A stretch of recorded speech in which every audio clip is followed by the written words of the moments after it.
Muy buenas tardes a todos, bienvenidos a la tarde a 24, bienvenidos a MMD, ya estamos arrancando con toda la tarde. En un rato vamos a contar, hoy ya está rigiendo el dólar soja, el nuevo dólar soja, el soja 2, de 230 pesos y cómo puede impactar esto en la economía, cuál es la apuesta del gobierno con este nuevo dólar soja de 230 pesos y de alguna manera cómo también la necesidad puede más que cualquier relato. El gobierno nuevamente aplicando un dólar soja después de que el dólar soja de septiembre, que fue muy exitoso en términos de sumar dólares para Reserva Banco Central y recaudación fiscal, también significó un primer jirón en el relato kirchnerista. Salió Máximo Kirchner a decir, nos pusimos de rodillas frente a las cerealeras, no vamos a volver a hacerlo. Bueno, hoy rige hasta el 31 de diciembre un dólar soja 2, porque efectivamente el gobierno necesita juntar dólares, cumplir con las metas con el fondo este fin de año y tratar de pasar el verano lo mejor posible. En un ratito vamos a contar qué está pasando en China. Atención con las protestas masivas que están ocurriendo en distintas ciudades de China, fundamentalmente por las protestas contra las restricciones de COVID, que siguen muy fuerte en China. De hecho, hay toda una discusión internacional de por qué no hay chinos haciendo turismo como ocurría antes de la pandemia. Y esto está impactando muy fuerte en muchas economías, por ejemplo en Europa, porque el principal emisor de turismo en el mundo se había convertido en los chinos. 150 millones de chinos que ingresaron a la clase media y con poder adquisitivo recorrían el mundo. Bueno, no hay hoy mayormente esos contingentes justamente por las restricciones muy fuertes que siguen en China por el tema COVID. Vamos a ver por qué siguen los chinos tan alarmados con el tema este de las restricciones. De hecho, tampoco hay chinos en Qatar. Ustedes dirán, bueno, pero no juega, que van fuera del Mundial. Pero los chinos iban a todos lados. Es decir, aparte, iban a todos lados. Tienen dólares, salían y estaban en todos los contingentes. Alguien que ha visitado Estados Unidos, Europa en los últimos tiempos, antes de la pandemia, veía contingentes, como eran los japoneses en la década del 80, bueno, eran los chinos hasta la pandemia, pero atención que las restricciones siguen muy fuertes del gobierno de Xi Jinping con el tema COVID y esto está generando todo tipo de manifestaciones. Sí, la discusión es que sigan con las cuarentenas, porque en realidad el COVID está aumentando en los distintos lugares, incluso en esta región. De hecho, Brasil está tomando medidas, la Argentina por ahora no. Bueno, atención.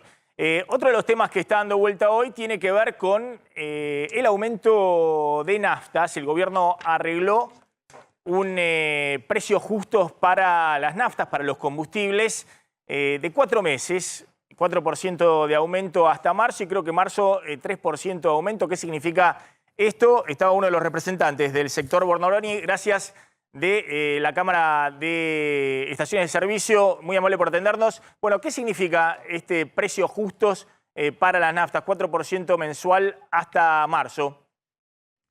¿Qué tal, Maxi? Bueno, para nosotros no vemos que tenga un impacto social, porque los aumentos de los combustibles vienen siempre retrasados en base a la inflación. De los últimos 4 años los combustibles aumentaron menos que la inflación. Y por otro lado, seguimos viendo como esto como un parche o con una falta de plan y perspectiva para todos los que están en el sector energético. Incluirla dentro de precios cuidados cuando esto es un commodity. ¿Y qué es lo que puede traer aparejado? Que a futuro, cuando se actualicen internacionalmente los precios, Argentina no lo actualice y vengan los desabastecimientos, porque el 20% de lo que consumimos en combustible es importado y bueno, sabemos que el gas en invierno importamos mínimo 20 barcos. Bornoroni, ¿cuál es el acuerdo? Efectivamente, diciembre 4%. ¿Cuántos fueron los aumentos ahora en noviembre?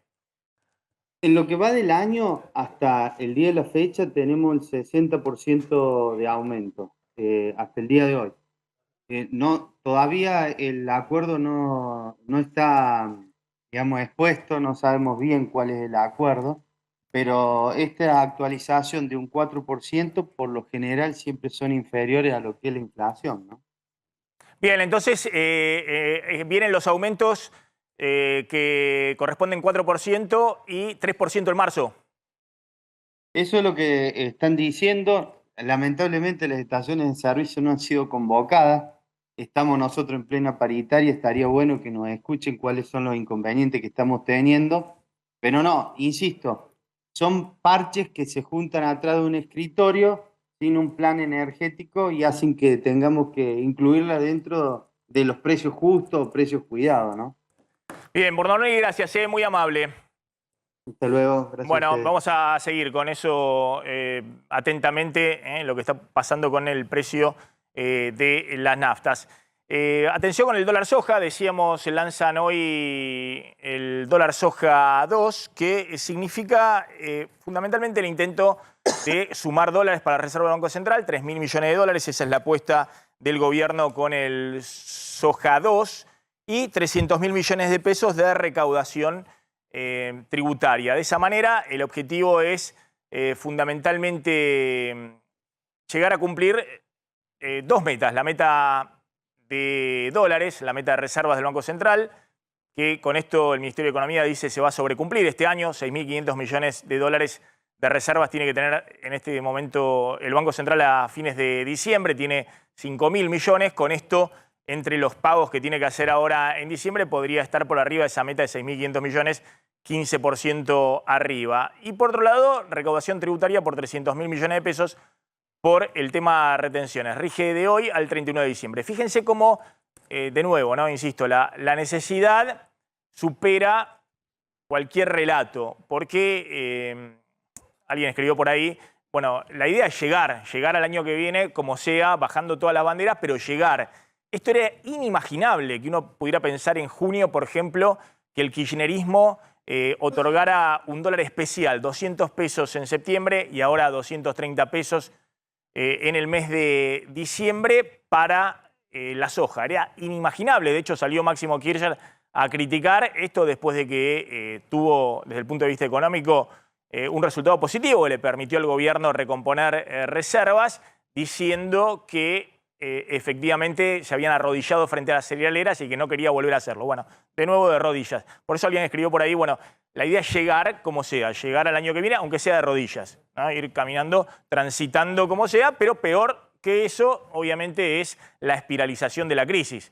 La idea de se acabaron los dólares, tenés que devaluar de manera desordenada y sobre eso una crisis recesiva e inflacionaria todavía mayor. Como decía, las dos metas, la meta de reserva y la meta de déficit fiscal, son las dos metas fundamentales que busca con esto el gobierno. Después vamos a hablar de cómo impacta en todo caso en lo que pueda pasar con los dólares libres ahora en diciembre, pero fundamentalmente en el verano, ¿no? El gobierno no quiere quedarse sin dólares en las reservas del Banco Central. Ya vamos a volver con este tema económico. Pongamos el primer tema político. Pablo, ¿qué pasa dentro de Juntos por el Cambio con Milei Larreta? Ahora es el último cruce. Sí, bueno, siempre está dando vueltas, ¿no? La idea de un sector de Juntos por el Cambio de sumar a Javier Milei. ¿Qué fue lo que pasó en el fin de semana? Bueno, una que habló fue Patricia Bullrich primero y planteó Javier Milei, si quiere, puede sumarse al cambio. ¿Sumarse al cambio de qué manera? Bueno, en principio Bullrich reconoce que Milei tiene un partido político diferente, que es otro espacio político, pero que le gustaría de alguna manera que pueda sumarse al espacio. En cambio, Larreta salió a replicar y dijo que no puede sumarlo de ninguna manera a Javier Milei al espacio de Juntos por el Cambio. Hoy en declaraciones dijo Javier Milei es de otro partido y cerró la puerta a la posibilidad de que Milei se incorpore a Juntos por el Cambio. En realidad hay algún acuerdo en todo esto, que es que unos están un poquito más cerca y piensan que se puede generar una coalición a futuro. Quizás el planteo de Bullrich no tiene tanto que ver con hacer una coalición electoral, una alianza electoral, sino que está pensando en cómo sumar los votos de Milei después de las PASO o incluso en un balotaje. En cambio, Larreta está pensando en otro tipo de alianza, pensando en lo que pueda llegar a ser su gestión, está planteando una alianza más de centro. Lo que Bullrich plantea es, bueno, si nosotros llegamos al poder, vamos a necesitar los votos de Milei en el Congreso también. Y esto es algo que incluso Larreta no puede desconocer, aunque dentro de lo que es el larretismo dicen, bueno, esto será una etapa posterior, primero nosotros tenemos que generar acuerdos con los gobernadores peronistas, generar acuerdos con sectores más de centro. Bullrich cree que se puede ir con un cambio más a fondo en caso de ganar la elección y que para eso, haciendo una muy buena elección, no solamente como en las presidenciales, sino también en las legislativas, fundamentalmente lo que tiene que ver con la Cámara de Diputados, creen que los votos de Juntos por el Cambio, la cantidad de diputados que tenga Juntos por el Cambio, más los votos que pueda aportar Javier Milei con su espacio en el Congreso, pueden llevar a hacer esas transformaciones que Patricia Bullrich y Macri y los halcones de Juntos por el Cambio están planteando. Pero ahí tenés un problema serio con los radicales, porque... Ahí tenés un problema con los radicales que quizás están planteando reformas menos estructurales que las que está planteando Patricia Bullrich. Y que a Milei no lo dejan entrar de ninguna forma. Bueno, por eso estamos hablando. Hay una cuestión que tiene que ver con los acuerdos preelectorales y otra cosa con los acuerdos postelectorales, que igual son igual de complicados, porque después, a la hora de votar un ajuste, por ejemplo, hay sectores radicales que no están del todo de acuerdo. Pero bueno, cada uno ahora está haciendo su juego. Incluso Patricia Bullrich, cuando después toca el Senado, porque lo que decía recién es, esto es diputados, ¿y con el Senado qué hacemos? Porque en el Senado solamente van a tener los legisladores de Juntos por el Cambio, y ahí sí o sí van a tener que negociar con el peronismo. Bueno, Bullrich también plantea un esquema peronista para eso, jugando mucho con lo que es la billetera. Pero lo que vemos son los dos polos de Juntos por el Cambio. Un sector más moderado que quiere ir hacia un acuerdo con sectores del peronismo, como es Larreta, y un sector más duro que está buscando acuerdos para después de las elecciones, fundamentalmente, con el sector de Javier Milei. Después vamos a hablar un poquito también de Milei. Me parece que es muy fuerte, no sé qué asidero tendrá, pero muy fuerte la denuncia que hizo Milei. Mientras Bullrich está diciendo lo podemos sumar a Juntos por el Cambio, Milei dice que hay 30 personas que lo siguen y lo atribuye a Horacio Rodríguez Larreta, el gobierno de la ciudad.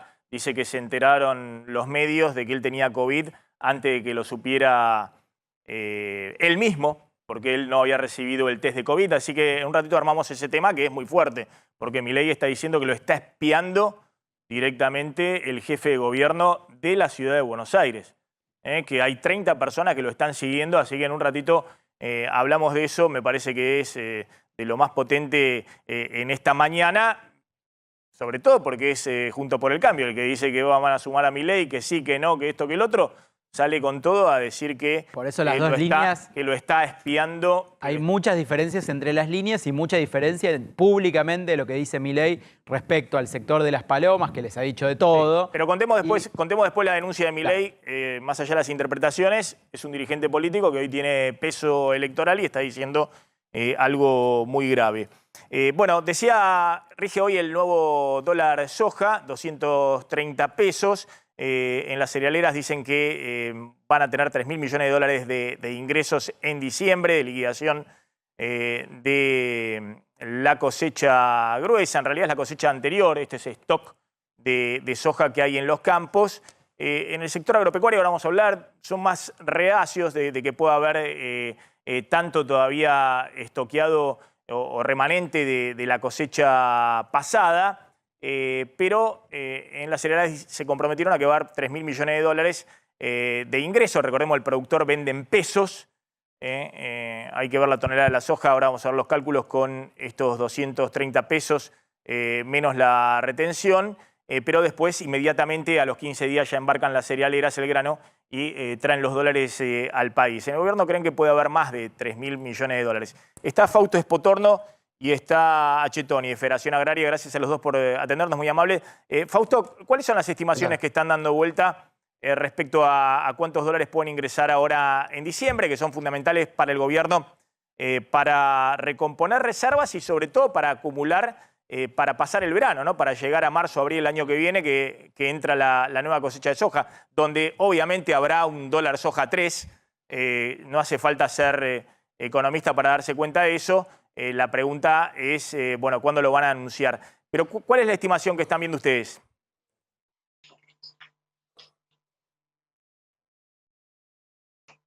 Tenemos un problemita ahí en la conexión ahí de Fausto. Retomamos desde producción. Empiezo entonces con Achetoni, a ver si lo tengo.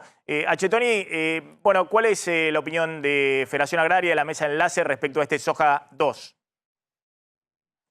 Bueno, la verdad es que de acuerdo a la situación Creemos que los productores chicos, obviamente que si tienen muy poquito para liquidar, prácticamente van a beneficiar a un sector mucho más concentrado y al sector exportador, claramente, es el que va a ser el beneficiado de esta situación. Ellos creo que tienen una seguridad producto de que la gran mayoría la tienen ellos para liquidar, pero que va a generar fuertes desequilibrios en el resto de las producciones, ya sea la proteína cárnica, los tambos, los alquileres mismos, que va a incidir sobre el precio del alquiler, y en las economías regionales porque le va a distorsionar totalmente los precios de los insumos producto de una mejora en la soja. Claro, lo que dice usted es que, obviamente con este precio de dólar soja de 230, que es 40% más elevado que el tipo de cambio oficial mayorista, que está en 165 pesos.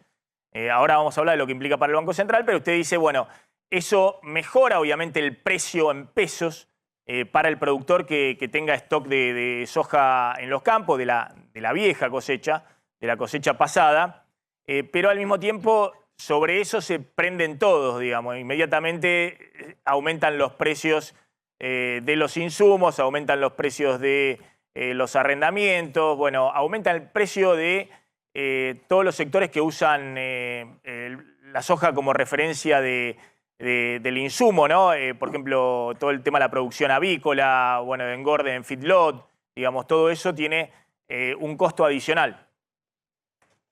Sí, además los insumos que consumen en economías regionales, cualquier tipo de fertilizante o algún producto que se deba aplicar también se aplica en la soja y toma el ritmo de la soja. Esto ya sucedió en el anterior etapa y no va a dejar de suceder ahora, con lo cual va a ser toda una complicación. Yo creo que lo que hay que buscar no es una paridad especial, sino una paridad única y que realmente le permita a todos poder producir, poder insertar en el mundo, ser competitivos y que realmente este es el camino del revés, porque los primeros 6 meses del año se les hizo liquidar con retenciones y sin ningún tipo de beneficio a todo el pequeño y mediano productor, y ahora se le dan beneficios al sector concentrado. Y la verdad que con eso estamos desprotegiendo el federalismo y el entramado rural del interior del país.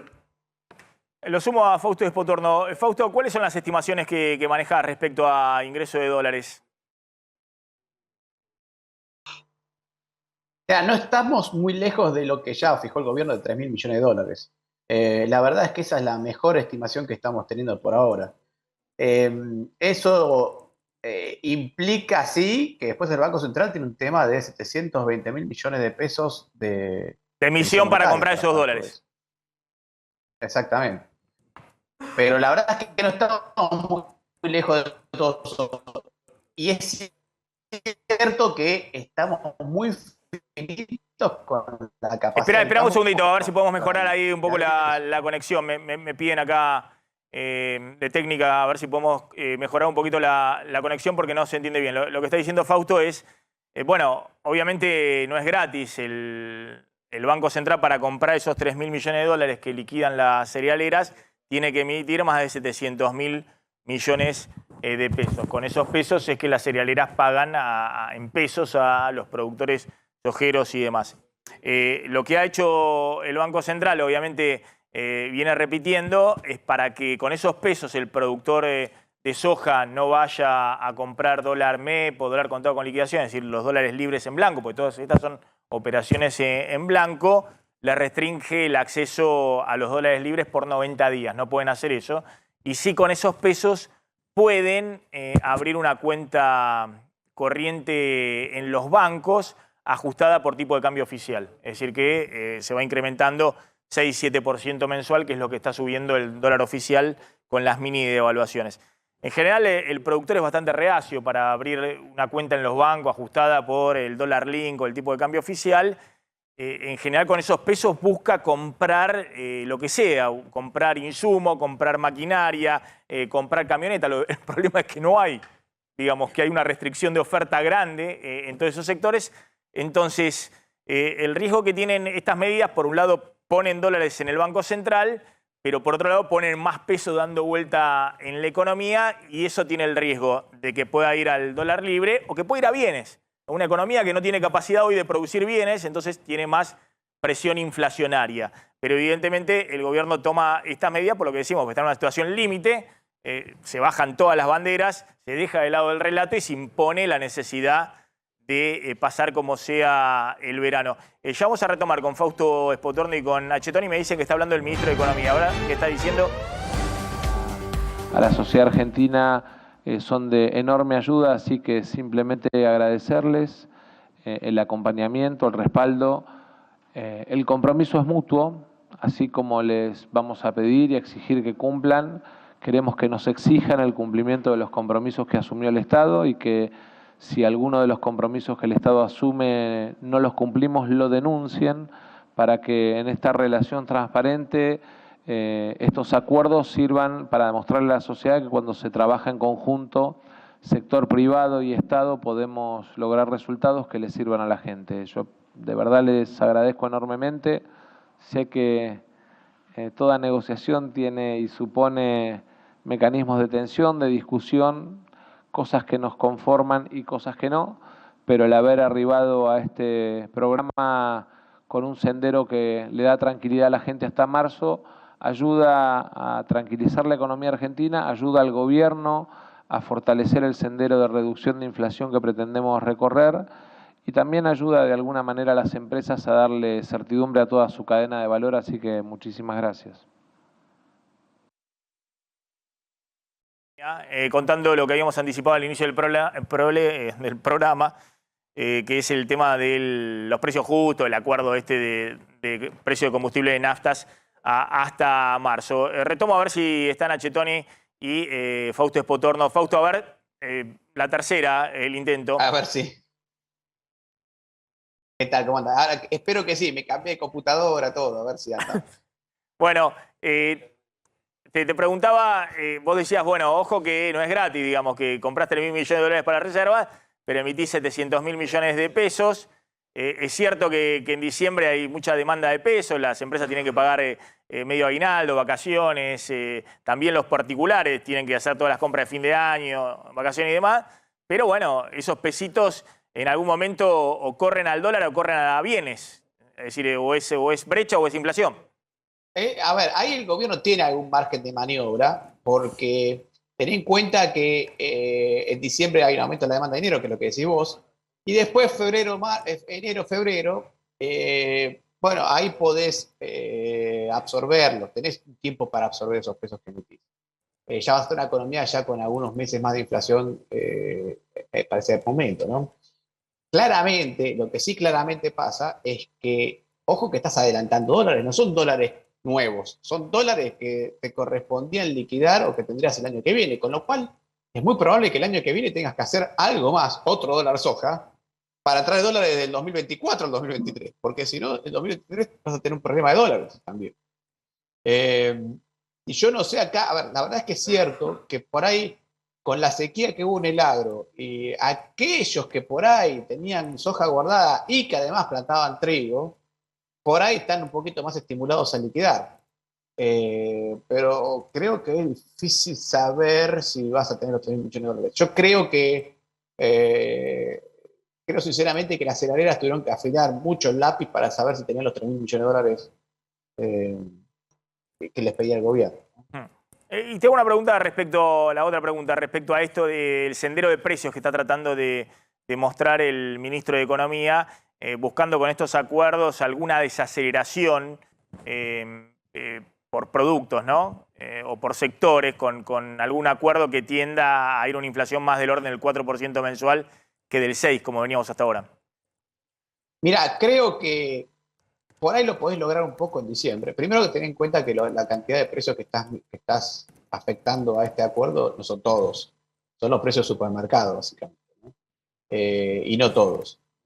En segundo lugar, un acuerdo a 4 meses, esas características para una empresa es mucho tiempo. ¿No? Solamente pensar que hace 4 meses estábamos en julio y estábamos con Guzmán negociando el FMI. O sea, 4 meses en Argentina es muchísimo tiempo, pero te puede funcionar algo en el mes de diciembre, que creo que es el objetivo real de todo esto, ¿no?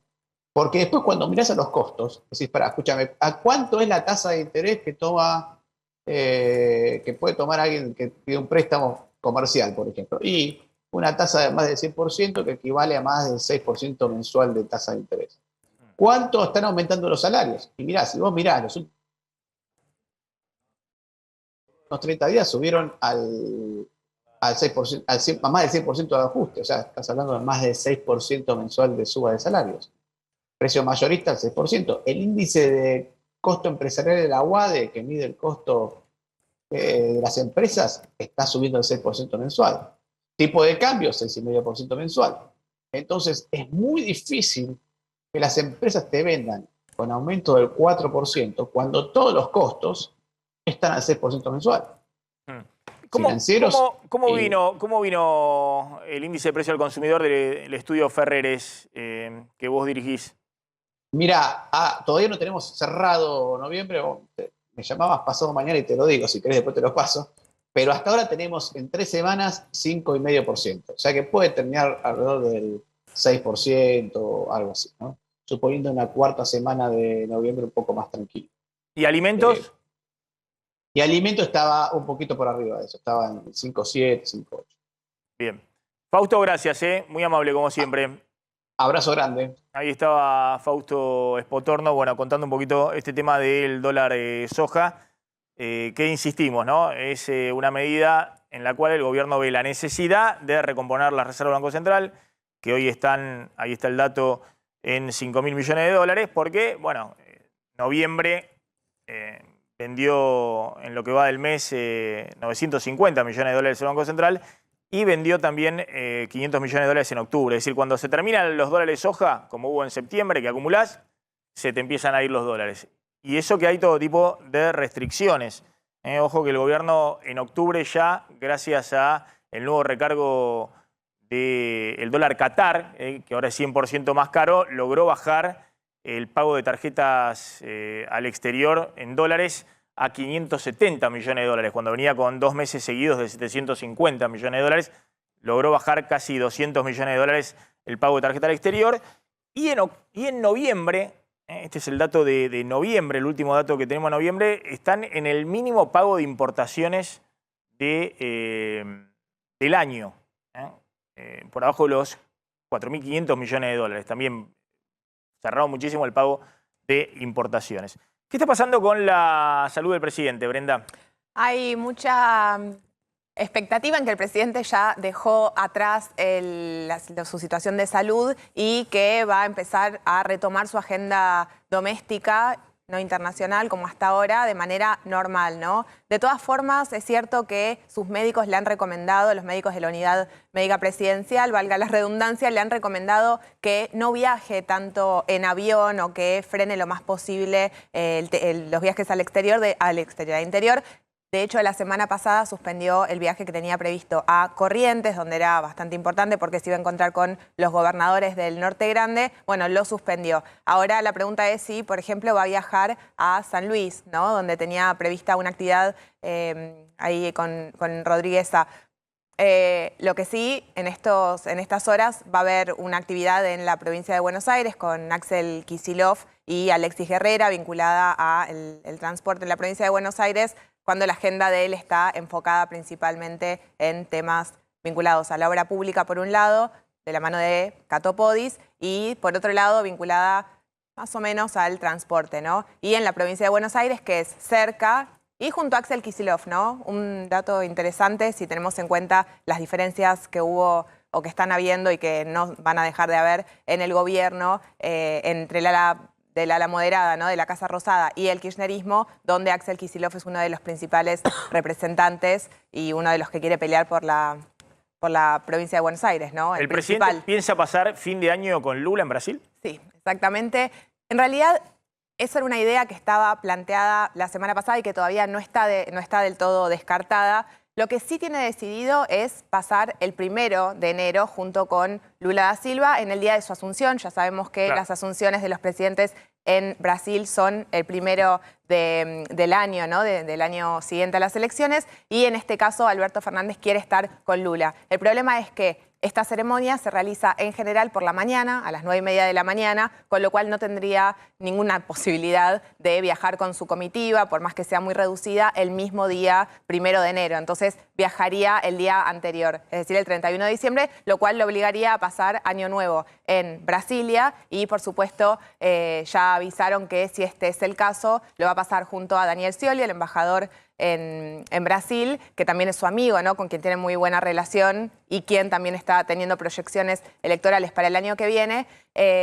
Pero, digamos, te decía que hay una posibilidad de que no pase Año Nuevo en Brasilia porque están evaluando los equipos de transición de Brasil entre Bolsonaro y Lula postergar el momento de la ceremonia de la Asunción hacia la tarde y que de esta manera pueda ir la mayor cantidad de funcionarios de la región a participar de la ceremonia, algo que no habían hecho hasta ahora y que van a instaurar como definitivo para el resto de las asunciones en Brasil en adelante, pero a partir de la próxima elección. Para esta todavía sigue vigente para las 9 de la mañana, así que no sabemos si Alberto Fernández va a ir a Brasil el 31 o el 1, pero bueno, lo cierto es que por lo menos va a pasar las fiestas en Brasil. En Brasil. A esta hora el dólar blue está en 318 pesos, el dólar MEP, el dólar bolsa, ahí alineado más o menos en ese valor, y el dólar contado con liquidación 325 pesos. En un ratito vamos a contar, hoy hay un test clave que es el tema de colocación de deuda el último de noviembre, 240.000 millones de pesos. Porque el gobierno no solamente tiene que cuidar los dólares de la reserva, sino tiene que refinanciar toda la deuda en pesos y evitar que esos pesos corran a los dólares libres. Después vamos a contar efectivamente cómo son los vencimientos que se vienen y cómo es el test del día de hoy. Está Luis Zubizarreta, que es presidente de la Asociación de la Cadena de la Soja. Gracias por atendernos, muy amable, Zubizarreta. Volvemos al tema dólar soja. Maxi. ¿Cómo están viendo ustedes este nuevo dólar soja? Mirá, lo vemos como una necesidad del gobierno que, como sabés, necesita urgente dólares y que recurre al único sector que se los puede dar, pero generando un montón de distorsiones en toda la cadena y rispideces. Lo que nosotros estamos planteando es que ya van varios gobiernos que cuando las papas queman recurren al sector de la soja, pero increíblemente es un sector que está muy vilipendiado por la política y en donde tenemos un enorme potencial y estamos muy por debajo de nuestra capacidad. La Argentina en los últimos 10 años redujo su producción en un 30%, su producción de soja. En el mismo periodo Brasil duplicó su producción. Si Argentina hubiera tomado decisiones correctas de política, hoy tendríamos 20.000 millones de dólares cada año de exportaciones y además decenas de miles de empleos nuevos. Y bueno, mientras otros países toman decisiones inteligentes y agrandan la torta, la Argentina se ha dedicado a generar un sesgo antiexportador que a nuestro criterio ha sido muy malo. Por eso este dólar soja muestra la potencialidad de este sector, pero lo que nosotros queremos levantar es que necesitamos una política de mediano plazo que le permita a la Argentina salir de esta crisis con más producción. Zubizarreta, a ver, para que se entienda, ¿no? De lo que anunció el gobierno. Justo el viernes estuve ahí en la zona de Gualeguay, Entre Ríos, con productores agropecuarios que justo habían levantado la cosecha de trigo. Y esos milagros también de la zona, pese a la sequía y todo, les había dado muy buenos rindes la cosecha de trigo. E inmediatamente habían ya sembrado la soja, ¿no? Para cosechar en marzo próximo. Y ahí sí estaban preocupados porque había muy poca humedad en los campos para cosechar la soja que recién se estaba sembrando la semana pasada en esos mismos campos. Ahora, esta soja que el gobierno ofrece, el soja 2, es al que le quedó remanente de la cosecha pasada, que le quedó en Silobo esa remanente. ¿Ustedes cuánto creen que hay de eso? Porque los productores decían, mira, acá no tenemos nada. Y dudaban de que efectivamente este cálculo de que puedan conseguir 3.000 millones de dólares. ¿Dónde ha quedado básicamente ese stock de soja de la cosecha pasada? No, quedan según las estimaciones de las bolsas e incluso del gobierno, quedan entre 10 y 12 millones de toneladas, que como bien decís son de la cosecha pasada, que el productor las guarda como reserva de valor y como bien decís hay una sequía feroz y es uno de los grandes temas que se vienen porque justamente vamos a aprender lamentablemente por las malas. Vos tuviste suerte de ir a un lugar en donde la cosecha fue buena, pero el trigo va a rendir más o menos la mitad de lo que esperábamos hace unos meses. Hay una situación catastrófica, esperemos que vuelva la lluvia, pero lo que queda es cosecha vieja, soja, y bueno, ante un atractivo en el precio es posible que se vuelva a vender, pero recordemos que toda la soja que se vende hoy no se vende mañana. Es como un chanchito, digamos, es como guardar alguno que le quedó de los porotos para, de alguna manera, machar con, por ejemplo, el precio de los fertilizantes, el precio de los insumos y demás. Van vendiendo eso de a poco porque todo el resto de los insumos están dolarizados. Así es una reserva de valor que usualmente el productor la guarda, es lo que sabe negociar y bueno, posiblemente adelante ventas que pensaba hacer el mes que viene, sí, aprovechando esta barata, digamos, esta oportunidad. Pero, insisto, esta medida no genera ninguna expectativa en el productor para la próxima siembra y por lo tanto, lo que nosotros venimos pidiendo es un único dólar que tenga un precio razonable al cual no suceda como ahora que todos quieren comprar dólares y nadie quiere venderlo. Perdón, no genera expectativa en el productor, pero todos saben, lo que pasa es que nadie tiene la certidumbre de cómo va a ser, pero todos saben que en marzo, abril va a haber un dólar soja 3, pero nadie sabe bien cómo va a ser. Sí, a menos que tengamos un tipo de cambio razonable. Yo sé que es difícil, pero claro, este juego existe porque la realidad es que el tipo de cambio, como nos ha pasado en los últimos 40 años tantas veces, el tipo de cambio está súper retrasado y esa variable, de vuelta, reprime la producción, reprime el desarrollo de las exportaciones y lo único que logra es que entramos en una olla a presión que no es buena. Por eso lo que nosotros creemos es que hay que trabajar en una estrategia que le permita al sector productivo, no pedimos incentivos especiales, pedimos mínimamente un tipo de cambio y una carga fiscal que esté de acuerdo a lo razonable que pasa en cualquier país del mundo. Y de esa manera la Argentina se levanta. Le hago la última. El productor siempre cobra pesos. Es decir, vende la soja, vende los porotos al acopiador, al corredor, directamente a la cerealera y vende en pesos y recibe pesos, ¿no? Y después tiene la pregunta, ¿qué hace con esos pesos? Por 90 días, con esos pesos en blanco, no puede comprar dólar MEP ni contado con liquidación, es decir, no puede dolarizarse en blanco. Lo que sí puede hacer es poner una caja de ahorro o una cuenta corriente ajustada por dólar link en los bancos. Esta es una potestad que solo está para los productores agropecuarios. El resto de la gente no puede poner un depósito en pesos ajustado por el dólar oficial. Y si no, puede comprar bienes. Puede comprar, qué sé yo, camioneta, cosechadora, tractor, comprar insumos. Pero ahí hay muchas restricciones de oferta. ¿Qué hace el productor hoy si vende esta soja por 3.000 millones de dólares? Son 700.000 millones de pesos. ¿Qué hace con esos pesos? No, hace lo que vos decís. Paga cuentas, compra insumos para la campaña que viene si los consigue, porque también faltan, obviamente por esta situación de un dólar que es irreal, entonces no hay dólares, y eventualmente, bueno, podrá hacer esta operación dólar link, pero no veo que eso sea algo que masivamente va a suceder. Yo creo que paga más bien las cuentas y eventualmente adelanta algunas necesidades de insumos. Por eso es que no va a vender todos esos 12 millones de toneladas que tiene.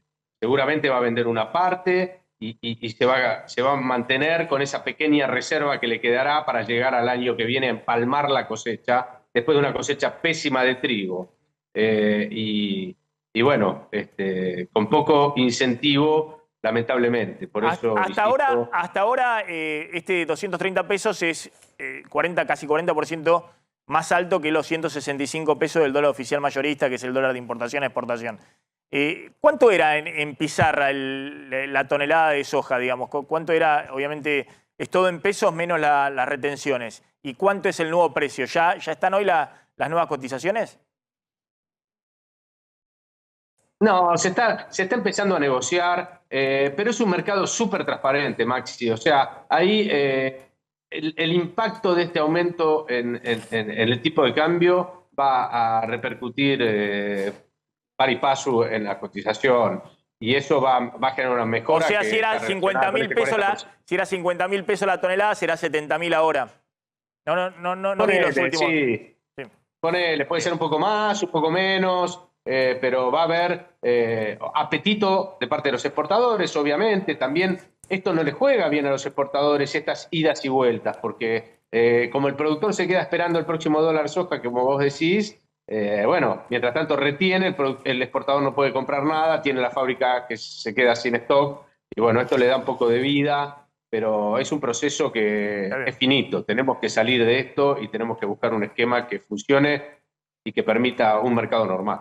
Zubizarreta, gracias, muy amable.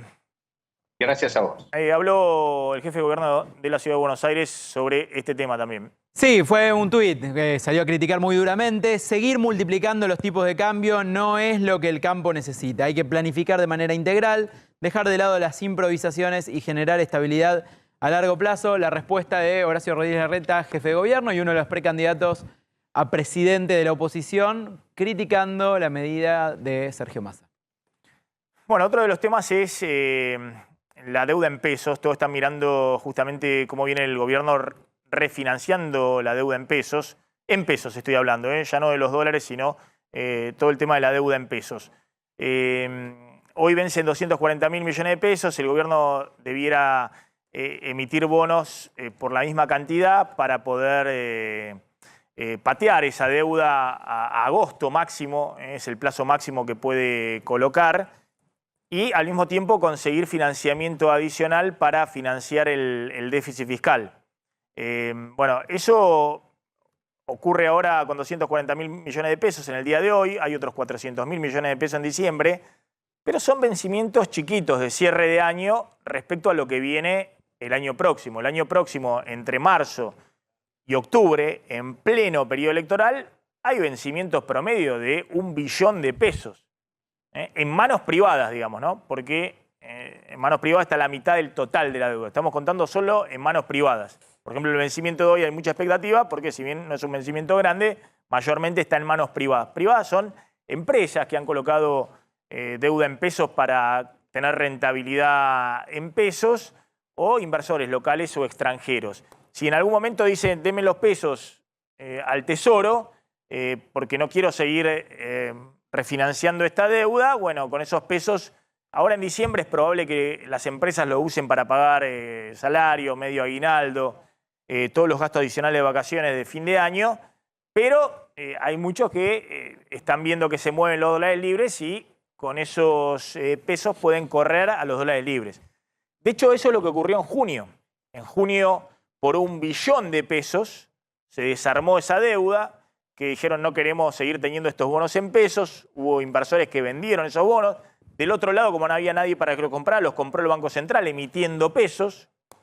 Y con ese billón de pesos fueron a correr la brecha cambiaria y se dispararon los dólares, la crisis de Guzmán y Batakis y la llegada de emergencia de Sergio Massa. Está Javier Timerman. Javier, gracias por atendernos, muy amable, que es un hombre de las finanzas, habitualmente en Nueva York, ahora en Buenos Aires.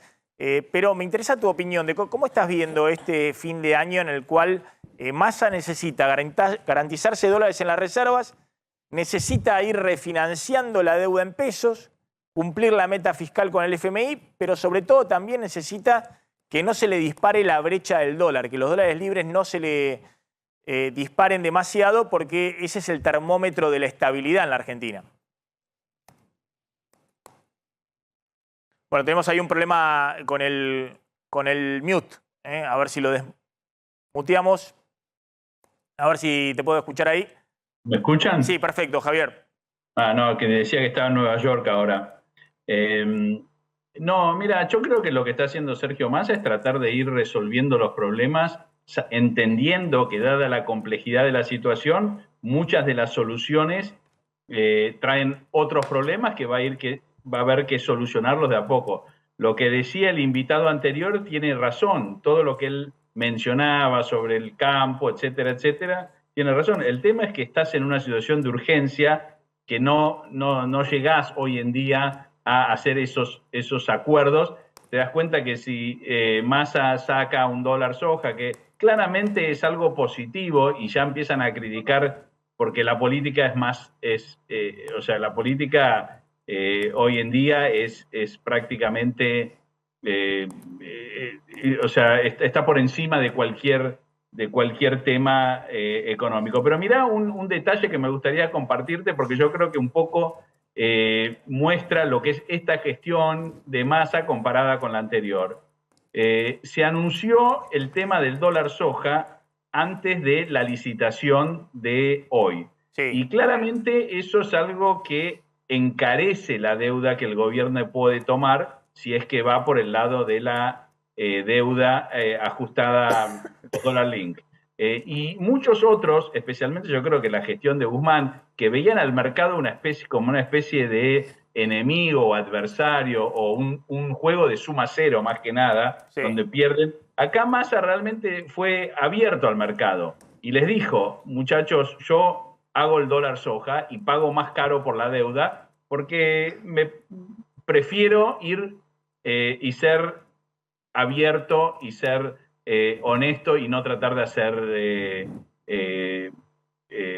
trucos.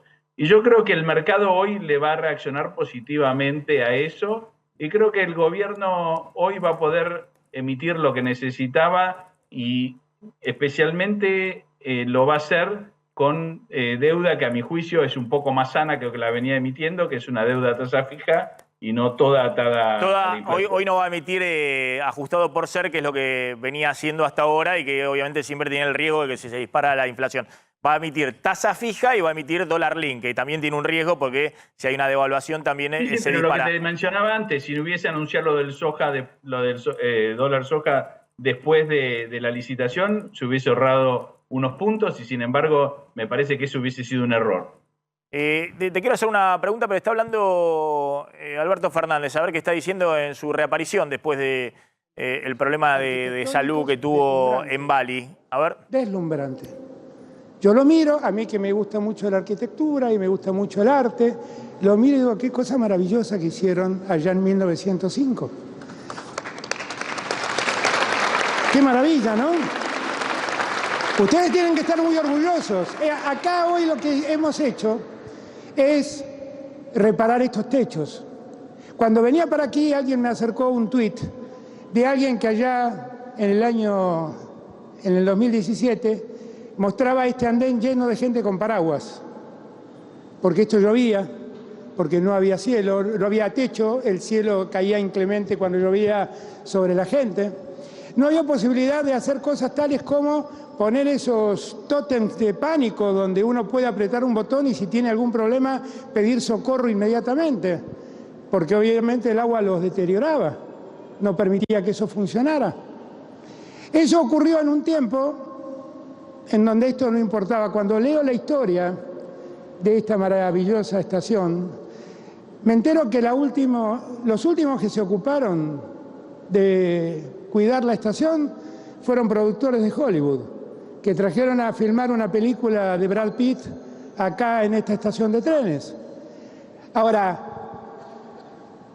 para marcar diferencias, porque no todos somos los mismos. Algunos piensan que un productor privado de Hollywood tiene que reparar lo que todos los ciudadanos de La Plata, de Berazategui, de Quilmes, de toda la línea sur usan. Y nosotros creemos que esto lo tiene que hacer el Estado. Esto lo tiene que hacer el Estado. Con lo cual, a mí me hace muy feliz que podamos estar hoy reencontrándonos en esta magnífica estación de trenes, que se recupera para el uso cotidiano de los platenses, pero que también se recupera como acervo cultural, como acervo de riqueza de la Argentina toda, porque es un lugar maravilloso. No hemos terminado las obras, hemos podido terminar de poner el techo a este andén tan importante para facilitar la vida a los que diariamente, cotidianamente, toman este tren. Pero las obras siguen, ¿eh? Siguen y vamos a poner en valor la cúpula y vamos a poner en valor toda la entrada para que la estación de trenes sea esta magnífica estación de trenes que tiene La Plata. Cuando miraba ese tuit que les comentaba y veía a la gente acá con los paraguas y viéndolo llover y qué sé yo, yo también recordaba a Evita que alguna vez en una huelga de ferroviarios le pedía a los ferroviarios: acuérdense de cómo estaban y acuérdense y piensen en cómo están, porque no todo es lo mismo. Hubo un tiempo donde el arreglo de esta magnífica estación de trenes quedó en manos de productores de Hollywood y el Estado se retiró. Y hubo un tiempo donde este techo había quedado desmontado, había desaparecido y todos estos arcos de hierro empezaron a arrumbrarse, a llenarse de óxido. Y todo eso lo recuperó ¿quién? El Estado. ¿Para quién? Para los argentinos y las argentinas que habitan esta tierra. Y recuerden como decía Evita, recuerden lo que era esto antes y miren lo que es esto ahora. Esto es progreso, esto es mejor calidad de vida para argentinos y para argentinas. También mejor calidad y mejores condiciones para los estudiantes que estudian en esta magnífica Universidad de La Plata, que es una universidad señera, importantísima en la nación argentina y que alberga estudiantes de la zona y de otros lugares del país y que merced a este tren universitario tiene una forma de conectar las universidades que ayuda mucho.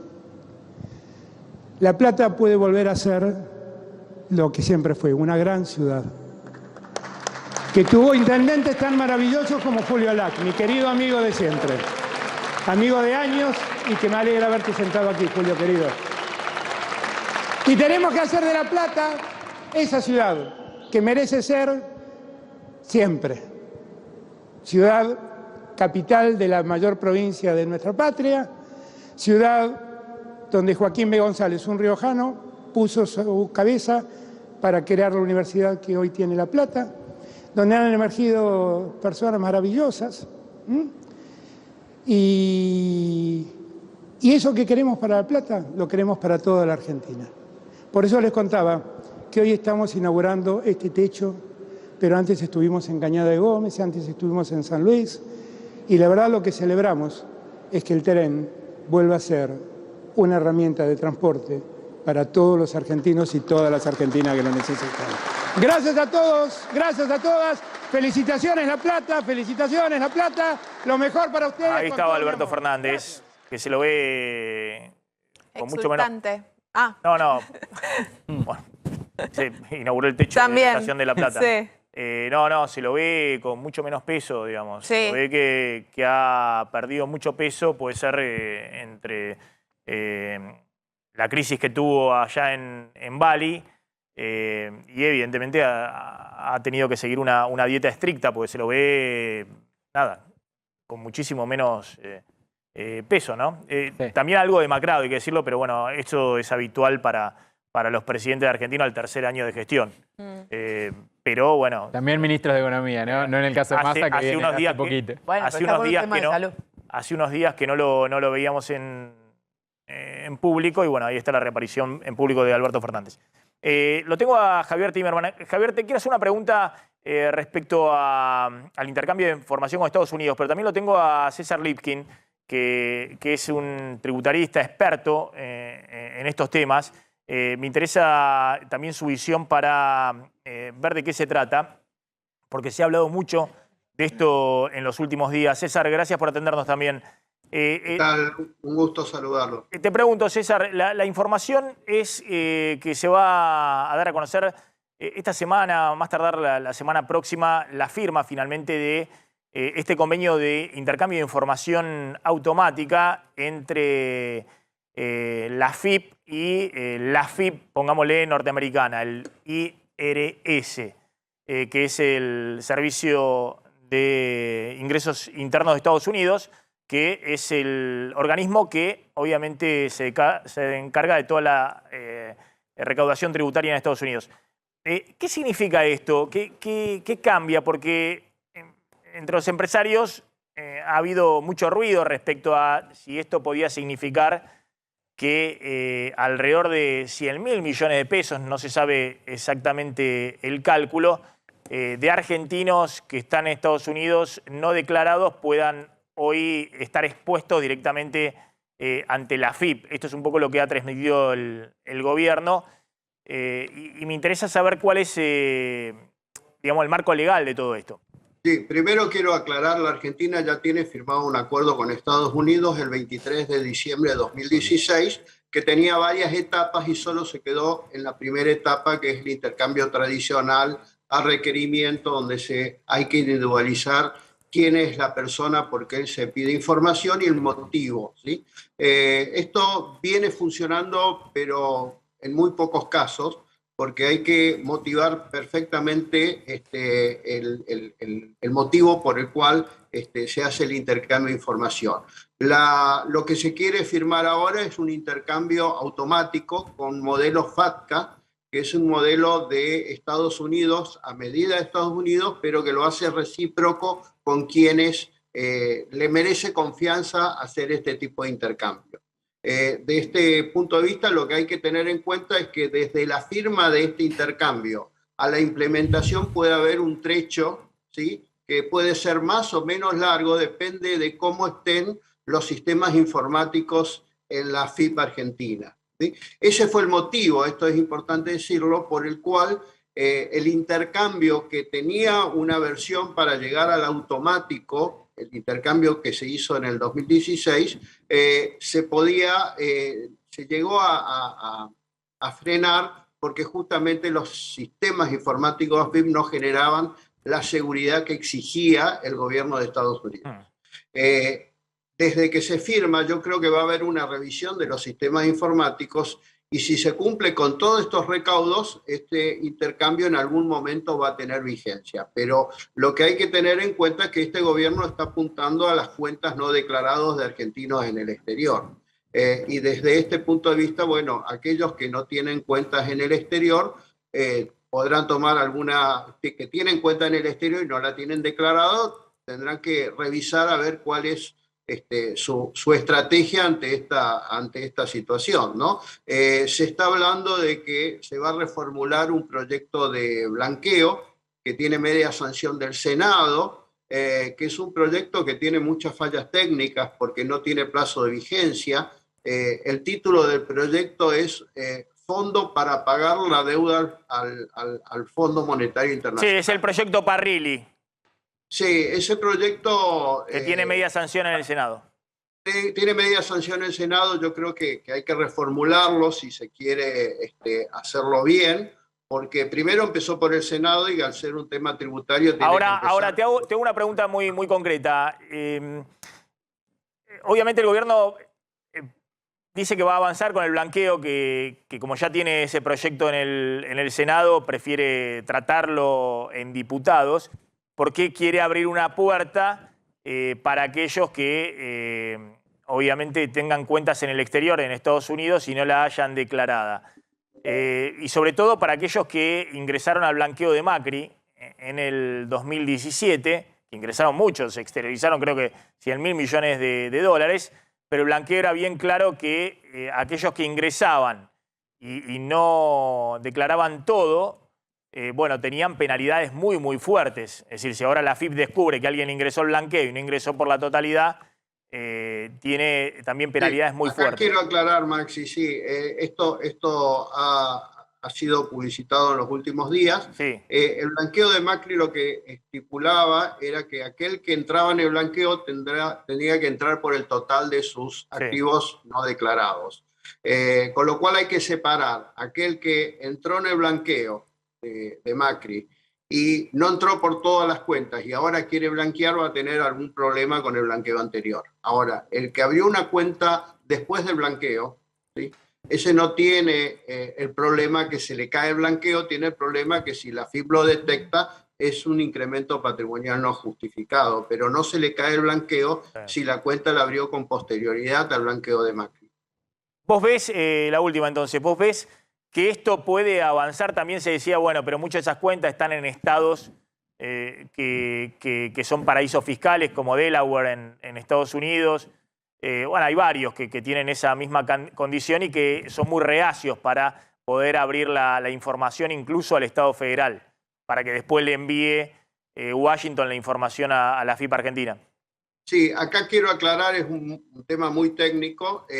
Hay cuentas que están a nombre de estructuras jurídicas, que puede ser en Delaware, en BVI, en Bahamas o en otros tipos de jurisdicciones que no abren la información de quiénes son los beneficiarios finales de las cuentas.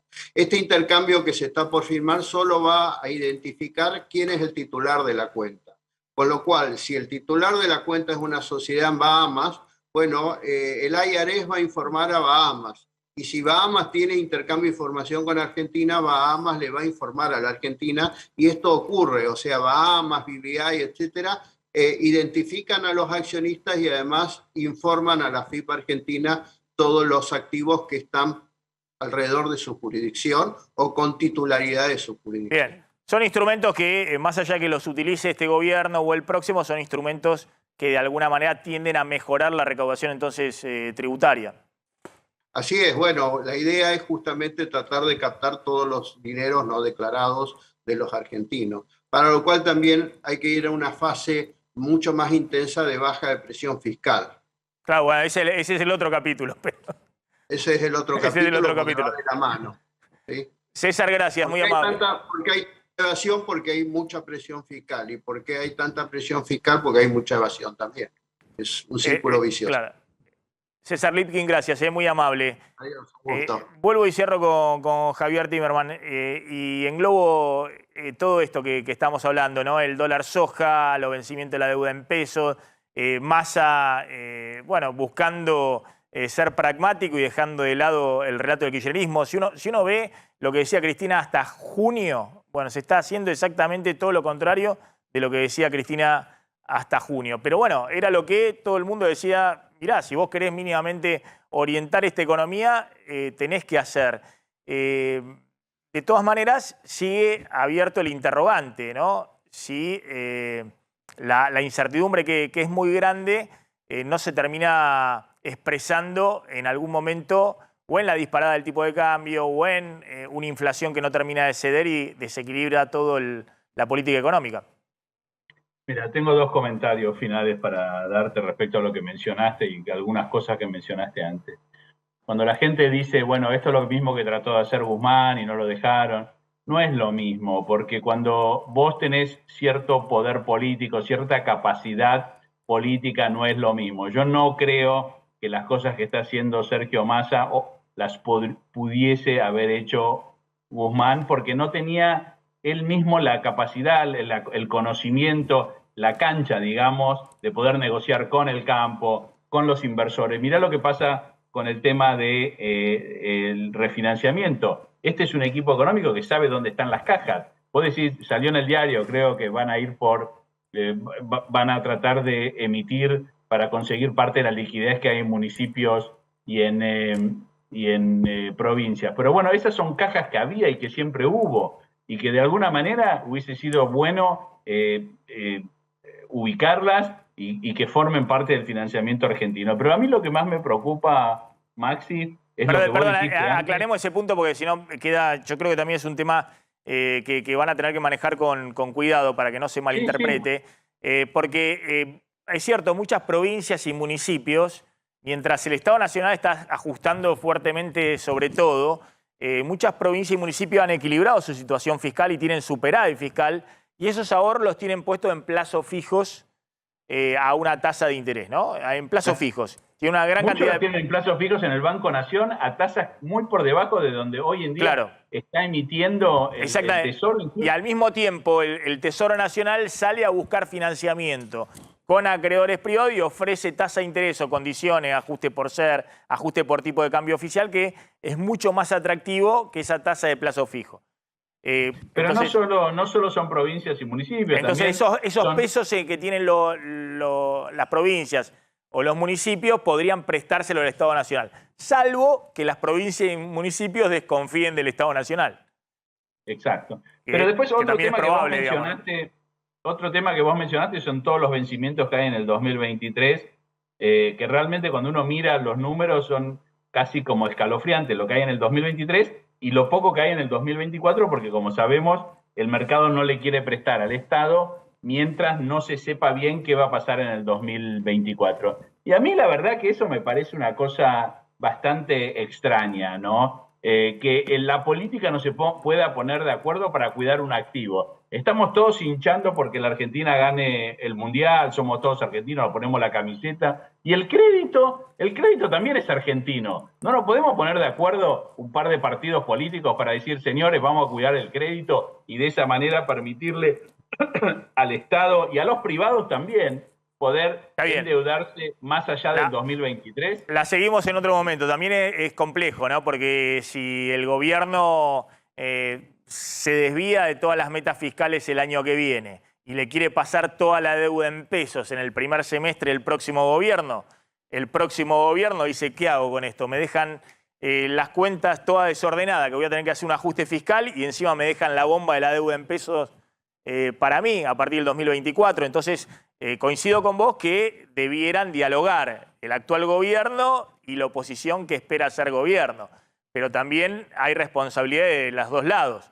Tampoco la oposición tampoco va a ser tan ingenua de decirle, no te preocupes, yo salgo a decir que puedo refinanciar toda la deuda en pesos para colocar y emitir la deuda para el 2024 y después le dejás todas las cuentas vaciadas teniendo que hacer un ajuste fiscal cuando llegue el próximo gobierno y encima o declarar el default o hacer un ajuste adicional. Entonces es complejo, digamos, y obviamente la responsabilidad principal la tiene siempre el que gobierna, ¿no? El que está hoy en el gobierno. Sí, tenés razón, pero por otro lado me parece que coincidir en ciertas metas y después tratar de ver hasta qué punto la deuda tolera esas metas, me parece positivo también para el próximo gobierno, sea del signo que sea, porque tener todo este nivel de emisión en algún momento del 2023, si el gobierno no lo puede refinanciar, igual la deuda va a quedar refinanciada, no refinanciada, va a quedar como una asignatura pendiente del próximo gobierno.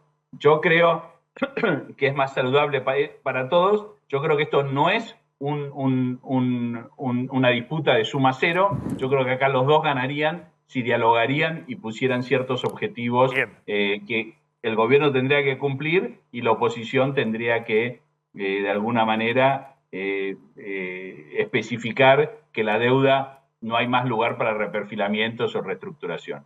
Javier Tiernan, gracias, muy amable como siempre, desde Nueva York. Atención que hay una noticia que está circulando sobre Vaca Muerta en este momento.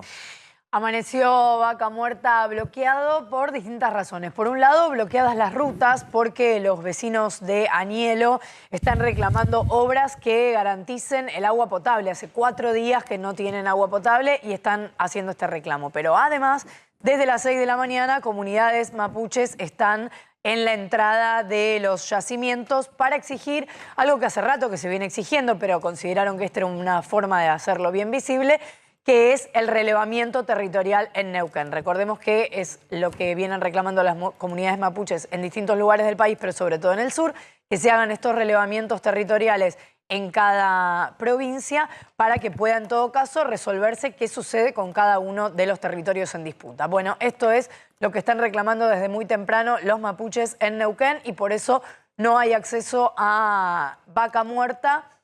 Hubo una decisión judicial de despejar el lugar, pero por ahora no se ha efectivizado. Bueno, atención, vamos a ver si esta información sigue creciendo, pues es un problemón para el gobierno. Pero te diría que hoy están todos en Casa Rosada poniendo esto en primer lugar. Algunos dirán, es un problema del gobierno de Neuquén. No. Es un problemón para el gobierno nacional si no se resuelve, porque todo lo que están hablando en términos de, además de la construcción, ¿no? del gasoducto Néstor Kirchner, que viene también con distintas dificultades, bueno, es fundamental. Hoy el tema de la producción de petróleo y gas en Vaca Muerta para el gobierno es clave en toda la ecuación, y fundamentalmente en la ecuación de los dólares. Así que vamos a seguir muy de cerca cómo se va desarrollando en las próximas horas esta información. Lo tengo en el móvil a Marcelo Padovani. Marcelo, ¿qué tal? ¿Cómo estás? Hola Maxi, buenas tardes a la audiencia. Nos vinimos a una verdulería, Maxi, vos sabés que hubo aumentos, algunos aumentos, en algunos productos de verdulería, especialmente con las hojas verdes, a la lechuga, la albahaca, bueno, otra clase de lechuga también, la rúcula, lo que estamos viendo aquí en una verdulería, que estamos sobre la calle Gorriti y Dorrego, prácticamente aquí en la esquina. Aquí vamos a hablar con Florencia, que es una de las encargadas. Flor, ¿cómo estás? Buenas tardes, estamos en vivo para 24 con Maxi Montenegro. Bueno, ¿de qué porcentaje? ¿Sabés más o menos el porcentaje que aumentó la lechuga, por ejemplo? Mira, la lechuga y habrá aumentado un 40% en estos días, ¿no? En estos días. Sí. ¿Y por qué? ¿A qué atribuyen ustedes el aumento? Mira, todo lo que es soja lo atribuimos al tema del clima, del calor y de todo, de la poca resistencia que tienen estos productos ante tanto calor que estuvo haciendo. ¿Y la provisión del producto es normal? Sí. Quizás, bueno, no es las mismas condiciones o cuesta más o hay que caminar un poco más para encontrar el producto en la calidad que solemos trabajar. Pero bueno, esto es así, se maneja, dependemos un poco del clima. Está bien. ¿Qué otros productos, Flor, aumentaron, aunque sea poquito? Mira, aumentó un poco lo que es el morrón rojo, después, bueno, todo lo que es coliflor, brócoli, esas verduras que quizás no tienen tanta resistencia y eso hace que el producto suba. Nos salteamos, Maxi, un paso importante. A ver, la lechuga, el precio, ¿cómo es? ¿Por kilo? Sí, la lechuga se vende por kilo y hoy en día las lechugas están entre 950 y 750 al kilo, que también entre la variedad que hay de lechugas varía porque hay lechugas también que son un poquito más corajudas, podríamos decir, y aguantan un poco más el calor, y quizás las más delicadas, que son las que tienen las hojas más blandas, bueno, nada, esas valen un poco más. Bueno, así vemos otros precios también, por ejemplo, la espinaca 2 por 3.50, si mal no veo, la selga 2 por 2.50, todos productos de hojas verdes. ¿Y el morrón, Flor? El morrón está a 500 pesos, el colorado, y los demás están 400, tanto el verde como el amarillo. Después todo lo que es albahaca, la rúcula, que si bien tuvimos todo el fin de semana en oferta, hoy la tuvimos que subir un poco porque también cuando se fue a comprar a la madrugada al mercado los precios eran otros y esto es el día a día, ¿viste? Es así. Bueno, Maxi, si le querés hacer una pregunta a Flor, te está escuchando. Perdón, no, repetime, ¿el kilo de lechuga cuánto? 9.50. Tenés la capuchina, que viene a ser la redondita, ¿viste? La que más aguanta. Esa siempre fue la lechuga más económica. Está a 750. Cuando el día jueves, viernes y sábado la estábamos vendiendo a 300. Claro, ¿y el morrón? ¿Cuánto el kilo? ¿Cuánto el kilo de morrón? El rojo está a 500 pesos hoy. O sea, el kilo de lechuga hoy está más caro que el kilo de morrón. Sí. Sí, pero bueno, esto es lo típico de estacional, digamos, lo que ha sucedido esta semana vos decís, por factores climáticos. Claro, tal cual, por el excesivo calor que tuvimos y bueno, son productos que no tienen la resistencia y que dependen mucho de que también llueva, son un montón de cosas, ¿no? Esto supuestamente tiene que reacomodarse en unos días, digamos, Sí, ahora dicen que vamos a tener un poco de agua. Si el agua nos ayuda, ahí también, pero a la vez, si es mucho agua, también nos perjudica porque estropea la hoja o porque embarra y bueno, siempre con la fruta y la verdura se lucha con el clima. Bien, Florencia, gracias, muy amable. Gracias, no, Marcelo. Por favor, como gracias siempre, a ahí ustedes. está Marcelo Padovani. Cuando volvamos de la tanda vamos a hablar con Mariano Olivero. Mariano, ¿qué tenemos para hoy en el Mundial? Acaba de trabajar la selección argentina, te voy a contar qué hizo la selección hoy de cara al partido con Polonia, que va a ser dentro de 48 horas, va a ser el miércoles a las 4 de la tarde. Probó algunas variantes el técnico de la selección y después todo lo que ha dejado la victoria contra México en función de repercusiones en redes y alguna que otra polémica. ¿Y querés repasar Ghana, Corea del Sur? Cuando quieras vos, sí, tenemos Ghana, Corea del Sur, también empató Camerún 3-3 hoy. El mejor partido del Mundial. Sí. Los dos. ¿Cuál? A mí me gustó el de Camerún. El de Camerún, ¿no? Con Serbia. Ahora lo vamos a repasar. Interesante.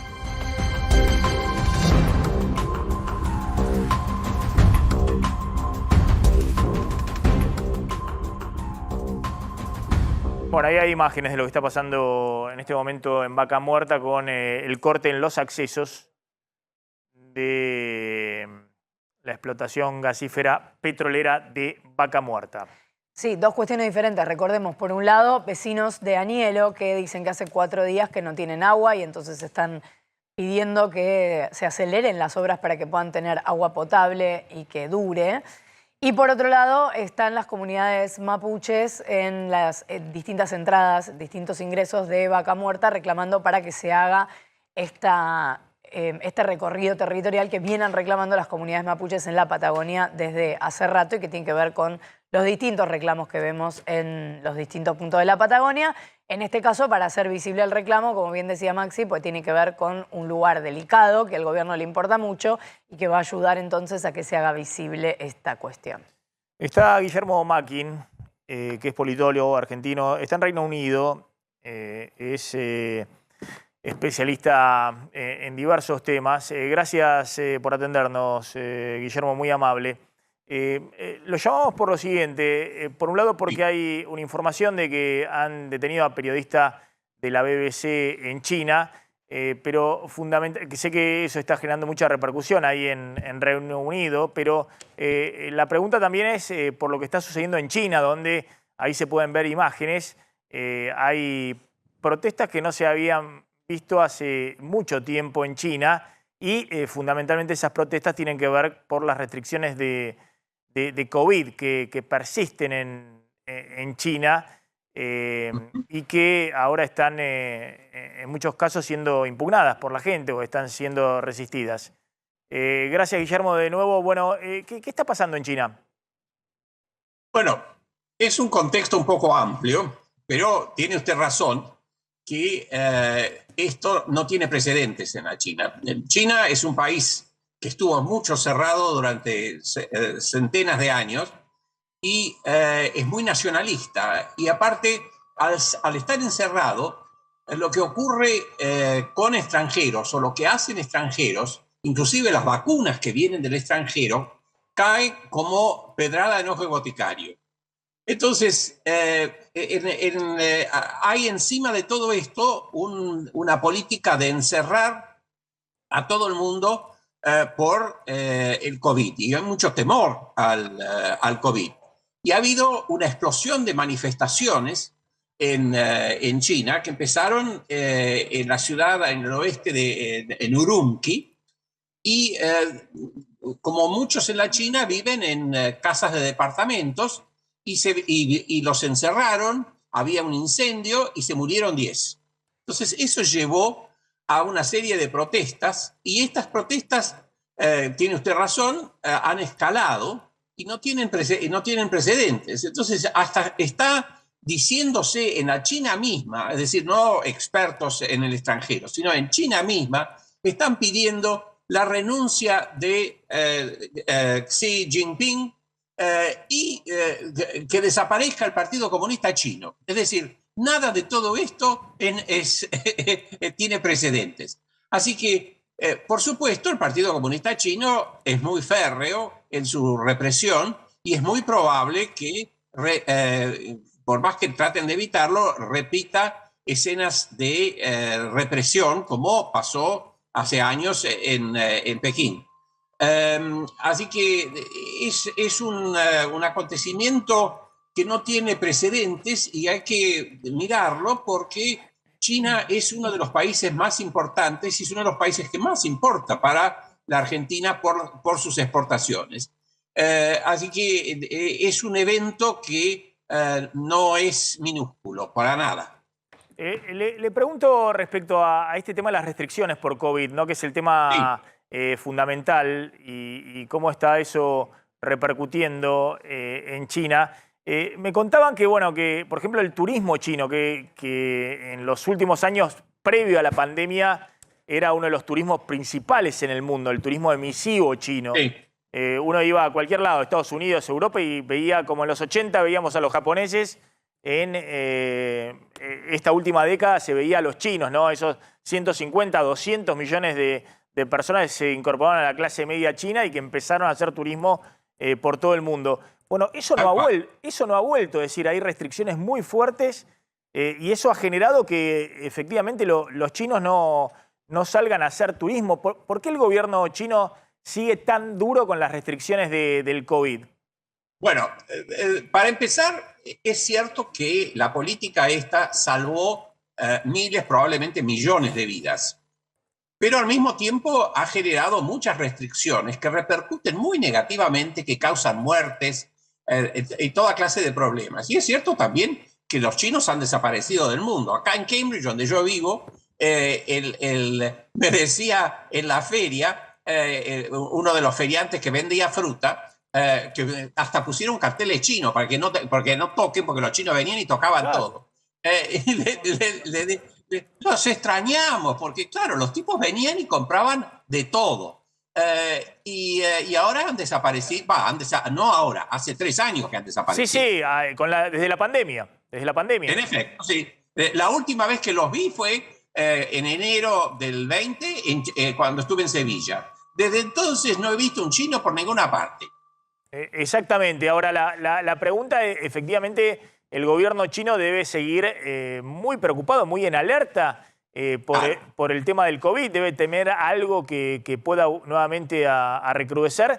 Más allá de también es un gobierno de características dictatoriales o autoritario, sí, que eso también le sirve para el control social, que es lo que ahora se está desbordando. Sí, tiene usted razón. En todos estos temas influyen. Aparte, China es un continente, es un Estado-nación, el primer Estado-nación en el mundo. Como decía mi maestro politólogo Guillermo Bonnell, cuando un régimen es represivo, es como de cristal, es duro, pero cuando se le tira una piedra se rompe. Entonces, la pregunta es, ¿esto se está rompiendo? Bueno, hay que seguirlo muy, muy atentamente porque hace mucho tiempo, ¿no? Desde la Plaza Tiananmen no se veían este tipo de protestas masivas que obviamente hoy también están amplificadas por todo el tema de las redes sociales, internet, los videos y demás, ¿no? Y además fue muy afectado China por la idea de que ahí se originó el virus o que fue el primer lugar donde fue detectado. Entonces esa mirada a nivel mundial también es algo que quiere contrarrestar. Sí, pero ahora está medio olvidado el tema del origen de la China, el origen de la peste, digo. Está más el tema de cómo se sale del COVID y cómo se transita hacia un sistema con el que se convive con el Exactamente. Guillermo Mackin, gracias, muy amable. Ahí estaba. Y mi apellido es Making, no Mackin. Perdón. Guillermo Mackin, gracias, muy amable. Gracias. Argentino viviendo en Londres, contando un poquito lo que estaba sucediendo también ahí en China.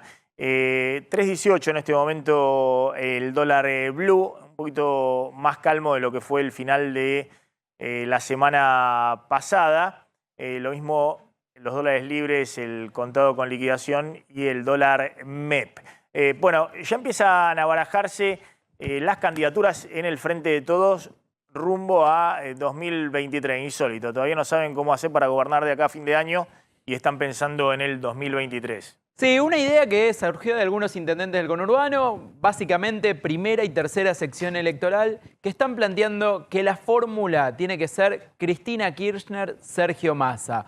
Puede ser Cristina Massa o Massa Cristina, pero de alguna manera creen que esos dos nombres tienen que estar en la fórmula presidencial del año que viene. ¿Y por qué plantean esto? Bueno, porque dicen, estamos muy probablemente, vamos a perder la próxima elección, tenemos que poner toda la carne en el asador, tenemos que poner nuestros mejores nombres, nuestros mejores hombres y mujeres, y hoy los que mejor están son Cristina Kirchner y Sergio Massa.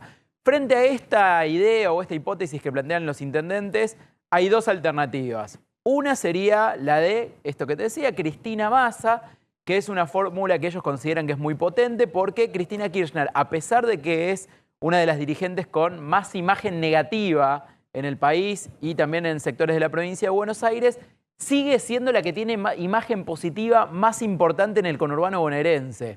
con algunos distritos que tienen imagen positiva por arriba del 50%. ¿Les alcanza para ganar la elección? No, no les alcanza, pero por lo menos les permite retener algunos distritos claves en el conurbano bonaerense.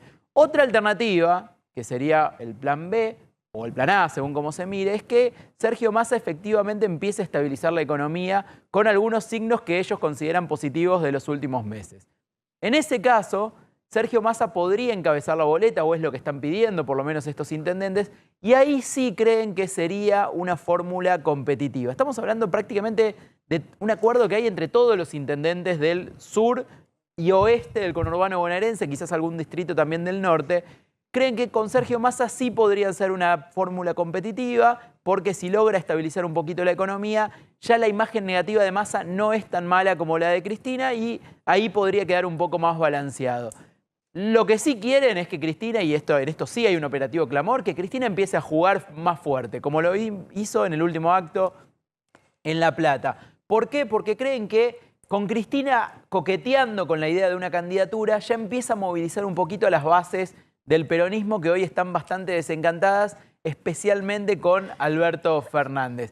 Están calculando que hay 12 puntos electorales que si las elecciones fueran hoy, o no votarían, puntos que habitualmente votan al peronismo, o no votarían o votarían a Javier Milei. Esto es lo que calculan la pérdida de performance del oficialismo en votantes tradicionalmente peronistas. Oye, está Adrián Saque en Estados Unidos. Adrián, ¿qué tal? ¿Cómo estás? ¿Qué tal? Muy buenas tardes, Maxi, querido equipo. Bueno, a ver, pasó el Black Friday la semana pasada, ¿no? El famoso Viernes Negro, mal traducido, que, bueno, nos tiene acostumbrados a todos a imágenes, sobre todo del pasado, ¿no? De gente apiñada frente a los negocios, a los shoppings, a los grandes centros de consumo para poder llevarse ofertas. Bueno, todo esto se fue trasladando en los últimos años y en particular durante la pandemia al online, ¿no? Ahora ya la gran mayoría de todas estas compras se hacen aquí a través de Internet, mediante las muchísimas plataformas que hay, ¿no? Empezando por Amazon, eBay, pero después cada una de las casas, como por ejemplo Macy's, de los grandes department stores, de los grandes centros de venta, tienen sus propios servicios y la gente además ayuda que está acostumbrada a confiar en el correo, en la distribución y en poder cambiar algo que no les guste, por ejemplo. Bueno, pero ¿qué ha pasado? ¿Cuál ha sido la novedad que tiene que ver con estos cambios de costumbres que se empezaron a dar desde que apareció el gran convidado de piedra en la economía de los Estados Unidos, que es la inflación, ¿no? Una inflación que no era conocida por toda una generación, ya que, como lo dijimos varias veces aquí, en los últimos 40 años nunca había alcanzado un nivel como el de ahora, que tenemos aquí un 7.7% anual, que, bueno, aunque a nosotros nos parece poco, es realmente mucho, y que ha producido algunos cambios en el consumo. ¿Sabes, Maxi, que además de ser récord este Black Friday y este Cyber Monday que estamos viviendo hoy, ¿no? Y que tiene un 23% más de ventas en general de todo, empezando por los electrónicos y la ropa, respecto del año pasado, ¿no? Un 23% más, se da otra cosa, que es la aparición de la estrella de este Black Friday, el pague ahora, lleve después.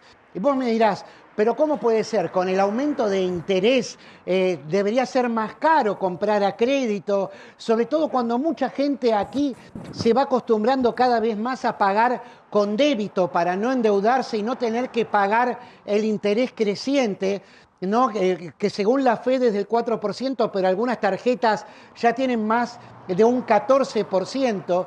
Bueno, y esto tiene que ver con que cada empresa que está vendiendo por internet sobre todo, fija sus propias promociones, en cuanto a que fijan su plan de cuotas con cero interés y cero impacto en algo que es muy importante acá, que es el registro, el credit score, sería el puntaje de crédito que tenés acá, ¿no? Y eso ha hecho que haya aumentado un 78% el consumo de la gente que compra ahora y paga después, respecto si lo comparás con la semana pasada, que no era Black Friday. O sea, la gente está siendo más cautelosa, no quiere gastar ahora, pero sí se atreve a pagar en cuotas o se atreve a pagar después en tanto y en cuanto las empresas que les venden, los proveedores, tengan promociones que no tengan interés, ¿no? Que sea totalmente libre de interés y que no impacte en el registro de crédito, en el puntaje de crédito que tiene cada consumidor. Eso quizá ha sido lo más llamativo, teniendo en cuenta que, bueno, todo el mundo espera aquí una recesión para el año próximo que pueda afectar el consumo y que gracias a que estuvieron también agazapados, ¿no? Esperando a ver qué sucedía, sobre todo con las elecciones, había acumulado dinero, había acumulado capacidad de ahorro la gente para comprar y se notó y mucho, Maxi, en este Viernes Negro o Black Friday. Bien, gracias Adrián, muy amable como siempre. Ahí estaba Adrián Sack desde Estados Unidos. Me están pasando algunos datos respecto a cómo está funcionando el dólar soja y ya se está moviendo el mercado de cambio con un ingreso importante de dólares del dólar soja. Ahora vamos a revisar un poquito los números. ¿Qué pasa con la ley de alcohol cero? Está complicado el panorama en el Senado, como estaba complicado en diputados, pero en diputados finalmente se aprobó esa ley que intenta que sea cero la posibilidad de beber antes de conducir. Recordemos que hoy existe el 0,5 gramos de alcohol para quienes no son choferes profesionales. El panorama en diputados fue difícil porque hubo mucho lobby de aquellas empresas vitivinícolas que consideraban que no es por ahí por donde hay que intentar mejorar la situación. Recordemos que los jóvenes en la Argentina fallecen y tienen como principal causa de muerte los hechos de tránsito. Y el 25-30% de los hechos de tránsito que se dan en el país, que son entre 5.000 y 7.000 en total, pero el 25% el 25 y el 30% de los que se dan en el país tienen que ver con la bebida, porque muchas veces lo que sucede es que la sensación es que no hay problema, quizá para quien se tomó 2 copas de vino, y hay una sensación de seguridad que a lo mejor complica en los reflejos. Bueno, esto es lo que dicen especialistas y que lo dijeron en la Cámara de Diputados. Finalmente en diputados se aprobó, pero ahora hay que ver qué pasa en el Senado, de donde empieza toda la discusión otra vez y está complicado. Era complicado modificar el Código Penal sobre esto y lo que se resolvió fue modificar la ley de tránsito. Bueno, vamos a ver si se extiende esta cuestión en el Senado. De exportaciones, 261 millones de dólares el ingreso a esta hora. Se ve en la liquidación de las exportaciones, todas están a un valor de 165, 166, 170 máximo valor de liquidación de exportaciones negociadas. Y hay una línea que figura en 230 pesos. Ese es el dólar soja. Y hoy ingresaron 261 millones de dólares. Es mucho, vamos a ver las estimaciones, para que haya 3.000 millones de dólares en diciembre. Uno piensa que serían 100, 150, 160 millones de dólares por día, por 20 días hábiles. Pero bueno, también es cierto que están contabilizando estos días que quedan de noviembre. En el Ministerio de Economía creen que pueden ingresar más de 3.000 millones de dólares, evidentemente. No sé si se pueden mantener estos números, pero va a haber muchos dólares, por lo menos en este orden de los 3.000 millones de dólares, si sigue esta tendencia. Para el Banco Central ahora de diciembre, que le sirven para tratar de tirar y atravesar el verano y llegar a marzo, abril del año próximo. Nos estamos yendo con un datito en la ciudad de Buenos Aires, Flor. Las concurrencias en la ciudad de Buenos Aires podrían no seguir lo que están advirtiendo los residentes que habían logrado un acuerdo hace algunos días para su aumento salarial. Es que cada vez hay menos concurrentes y que la ciudad de Buenos Aires hizo este planteo. Por ahora no conocemos ninguna comunicación oficial respecto de esto. Podría ser que sean reemplazados por residentes, lo cual terminaría siendo una buena noticia porque es el mismo trabajo, pero pago. Pero podría suceder también que se achique la cantidad de espacios para esos trabajadores, cosa que está sucediendo en distintos puntos del país, no solamente con residentes y concurrentes, sino también con los trabajadores en general. Recordemos que hoy hay paro y lo hay por 72 horas en Córdoba para trabajadores de la salud. Hay un reclamo serio en este ámbito en todo el país. Brenda se está casando por estos días. La noticia del año, sí. Así que se va a tomar algunos días. Felicidades, Brenda. Muchas gracias. El mejor de los deseos. Y vieron que hay gente que apuesta por la Argentina, por el país y por la esperanza. Claro. Una de ellas por es la esta institución matrimonial. Sí, también, por supuesto. Muchas felicidades, Gracias. Brenda. Y bueno, esperamos tenerte al regreso de este momento tan lindo. Gracias. E imborrable, digamos, en la vida. Gracias. Es el cumple también de Xavi, de nuestra productora ¿En serio? ejecutiva. Así que No te puedo estamos creer. haciendo todos los avisos parroquiales. Gracias, ya que estamos, pasamos el aviso también de Varonil. Lo tengo ahí a Roberto, que ya está ingresando. Vení, ya estás ingresando al aire de A24. Bueno, nos estamos despidiendo. Bueno, estamos saludo, cerrando bien. en el día de hoy. Está Mariana, que no la terminaron de armar. ¿Cómo andás? Bien, ¿y vos qué haces, Roberto, querido? ¿todo bien? Qué elegancia la tuya, querido. ¿Qué tenés esto? ¿Te vas a algún lado de vacaciones o no? No. bueno, No, te preguntaba. Mañana vengo, digamos. No. Ah, qué suerte. Pero me estoy retirando en el día, digo. Bueno, ¿y hacia dónde vas ahora? Mariana se está poniendo... No, tengo reuniones ahí. La está tuneando. Ahí viene por Mariana. todos lados. Antes de llegar a casa, viene largo. ¿Cómo andas, Ahí Mariana? estamos. ¿Todo bien? Chico, muerde el ¿Cómo? teléfono, Max. Ay, las cosas. Ay, ¿en serio? ¡Ay, Dios mío! Todo eso, Maxi. Todo eso. Se quedan con Roberto y Mariana, nos quedamos muy atentos al programa. ¿Puedo Gracias, ver? Mariana. Gracias. No, ¿viste? No, lo que pasa es que cambié el teléfono y tira todas las notificaciones. Ay, no, eso te vuelve loco. Me vuelve loco.